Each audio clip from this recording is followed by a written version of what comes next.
বোলপুর মহকুমা তথ্য ও সংস্কৃতি দপ্তরে নেতাজি জন্মজয়ন্তী পালন। পশ্চিমবঙ্গ সরকার তথ্য ও সংস্কৃতি বিভাগ মহকুমা তথ্য ও সংস্কৃতি দপ্তরের বোলপুরে যথাযোগ্য মর্যাদায় উদযাপিত হল 128তম নেতাজি জন্মজয়ন্তী। এই জন্মজয়ন্তী উপলক্ষে নাচ, গান ও আবৃত্তির মধ্যে অনুষ্ঠানটি অনুষ্ঠিত হয়। উপস্থিত ছিলেন বোলপুর মহকুমা তথ্য সংস্কৃতি দপ্তরের আধিকারিকবৃন্দ। কাজী আমিরুল ইসলামের রিপোর্ট, সিউড়ি টাইমস, বোলপুর।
ছায়া স্বাধীনতা তোমার জন্যে মোল্লাবাড়ির এক বিধবা দাঁড়িয়ে আছে নরবরে খুঁটি ধরে দগ্ধ ঘরে।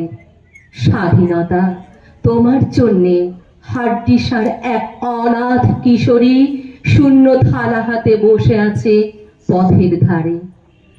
স্বাধীনতা তোমার জন্যে সাগির আলী শাহবাজপুরে সেই জওয়ান কৃষক, কেষ্ট দাস জেলে পাড়ার সবচেয়ে সাহসী লোকটা, মতলব মিয়া মেঘনা নদীর দক্ষ মাঝি, গাজী গাজী বলে যে নৌকো চালায় উদ্দাম ঝড়ে, রুস্তম শেখ ঢাকার রিকশাওয়ালা যার ফুসফুস এখন পোকার দখলে, আর রাইফেল কাঁধে বনে জঙ্গলে ঘুরে বেড়ানো সেই তেজি তরুণ যার পদভারে একটি নতুন পৃথিবীর জন্ম হতে চলেছে। সবাই অধীর প্রতীক্ষা করছে তোমার জন্যে।